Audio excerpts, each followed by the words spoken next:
JLR investigates hundreds of drivers trapped on I-90 between Erie, Pennsylvania and Buffalo because of lake effect snow.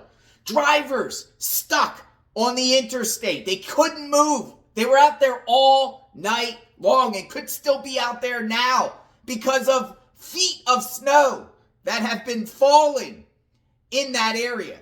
Check this out right here.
feel very, very bad for these individuals. Hopefully they had food, water, hopefully they had heat in their vehicles. Hopefully no one died from this. Hopefully no one had a medical emergency. But why was I-90 even open for this to happen? For people to get trapped? Authorities knew the storm was coming.